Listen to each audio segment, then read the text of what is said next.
সমাগত পঞ্চায়ত নিৰ্বাচন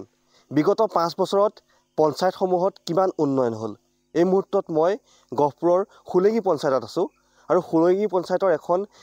জৰাজীৰ্ণ কাঠৰ দলং আমি দেখুৱাম ND24 দৰ্শকসকলক এয়া হৈছে গহপুৰৰ বিলতীয়া আৰু মোহানি গাঁও সংযোগী যিখন একমাত্ৰ কাঠৰ দলং সেই কাঠৰ দলংখনৰ পৰিৱেশ এয়া চাওক বিগত 5 বছৰত আচলতে এই যিখন কাঠৰ দলং এনেদৰে আচলতে থাকিলে প্ৰতিগৰাকী ব্যক্তি ইয়াৰ আচলতে জিয়াটো ভুগি তেওঁলোকে অহা যোৱা কৰিব লাগে আমি এয়া দেখুৱাইছোঁ পঞ্চায়ত নিৰ্বাচনৰ প্ৰাক মুহূৰ্তত পঞ্চায়তসমূহৰ উন্নয়নৰ ফুপুলা স্বৰূপ আমি এয়া গহপুৰৰ পৰা দেখুৱাই আছোঁ আৰু কেইবাখনো গাঁও আচলতে সংযোগ কৰে এই যিখন দলং আৰু প্ৰতিদিনাই কেইবা শতাধিক ৰাইজ অহা যোৱা কৰে কণ কণ ছাত্ৰ ছাত্ৰী অহা যোৱা কৰে কিন্তু এই যিখন দলং এই দলংখনৰ জৰাজীৰ্ণ অৱস্থাই আচলতে উন্নয়নৰ ফুপুৰা স্বৰূপটো উদঙাই দিছে বুলি ক'ব পাৰি আৰু বহুকেইটা ইতিমধ্যে ইয়াত দুৰ্ঘটনা সংঘটিত হৈছে আমাৰ লগত একাংশ ইয়াৰ স্থানীয় লোক আছে মই আপোনাৰ ওচৰলৈ আহিছোঁ কওকচোন বিগত 5 বছৰত কি উন্নয়ন হ'ল আচলতে 5 বছৰত একো উন্নয়ন নহ'ল আমাৰ দলং এখন স্কুলৰ ল'ৰা ছোৱালী যোৱা অসুবিধা মানুহ অহা যোৱা কৰা অসুবিধা মটৰ গাড়ী যোৱা অসুবিধা কেতিয়া বেমাৰী হ'লে পটককৈ গাড়ী গুৰা এখন আনিবলৈ দিগদাৰ আমাৰ এনেকুৱা অৱস্থাতে আমি চলি আছোঁ আৰু কি কৰিম আমাৰ চৰকাৰেতো কোনো মানে সংস্থাপন নিদিলে এই ভগা দলঙৰ ওপৰেদি আমি দৌৰি আছোঁ আৰু যদি হঠাৎ কাৰোবাৰ বেমাৰ হয় ৰাতি কিদৰে মেডিকেল কিদৰে নিয়ে ইয়াৰ পৰা নি পেলাই ৰাস্তালেদি উলিয়াই নিব লাগে থানাত নি বা হেৰিয়াত নি পেলাই তাৰপিছত সেইফালে গাড়ী দি নিওঁ সেই অৱস্থা আমাৰ আৰু কি কৰিব কেইবাখন গাঁৱৰ কণ কণ ছাত্ৰ ছাত্ৰীসকল বিদ্যালয়লৈ এইখন দলং ওপৰেদি যায় এইখন ওপৰেদি যায় কিন্তু কেতিয়াবা এতিয়া ল'ৰা ছোৱালীয়ে আহিবই স্কুলৰ পৰা এইখন দলঙত জঁপিয়াই মেলি যেনে তেনে ডাঙৰ পাৰ কৰি দিয়ে তেনেকৈ আমি আৰু ল'ৰা ছোৱালীকেইটো জীৱন উদ্ধাৰণ কৰি আছোঁ চৰকাৰৰ ফালৰ পৰা একো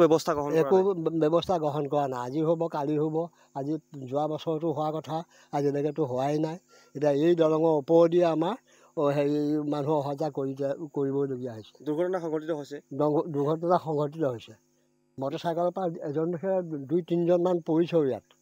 3জনমান পৰা এজন সেইখিনিতে আছে সেইজন মানুহ এতিয়া ভাগ্য মই নোহোৱাটো মানুহজন মৰিয়ে গ'ল এনেকুৱা অৱস্থা হৈছিলে এয়া আচলতে পঞ্চায়তৰ উন্নয়ন আমাৰ লগত আৰু ব্যক্তি আছে মই আপোনালোকৰ মাজলৈ অকণমান আহিছোঁ এতিয়া আপোনাৰ ওচৰলৈ আহিছোঁ কওকচোন দলংখনৰ যি জৰাজীৰ্ণ অৱস্থা দেখিছোঁ কি ক'ব একো উন্নয়ন নহ'ল নেকি বিগত 5 বছৰত নহ'ল নহয় একো নহ'লে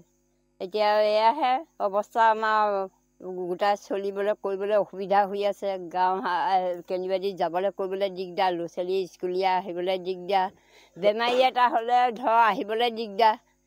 নিশা হ'লেতো দিনত হ'লে যিয়ে নহওক ৰাতি হ'লেতো বহুত দিগদাৰ বেমাৰী নিবলৈ কৰিবলৈ অসুবিধা হয় এয়া একাংশ স্থানীয় লোকৰ মন্তব্য বাইদেউ আপোনাৰ ওচৰলৈ মই অকণমান আহিছোঁ কওকচোন কি হ'ল আচলতে 5 বছৰত কি উন্নয়ন হ'ল আপোনাৰ গাঁৱত 5 বছৰ একোৱে নহ'লে একমাত্ৰ দলংখনো নবনালে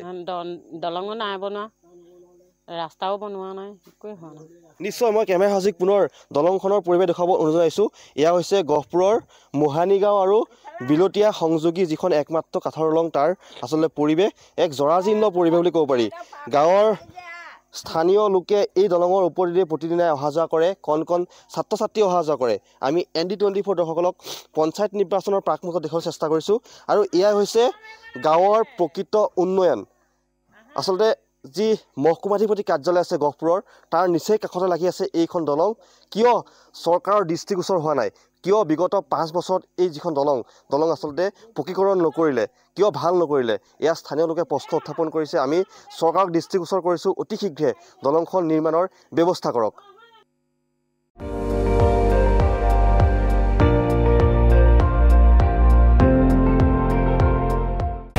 আপুনি চাই আছে ND24 সৰ্বশ্ৰেষ্ঠ নহয় সৰ্বোত্তমৰ দৌৰ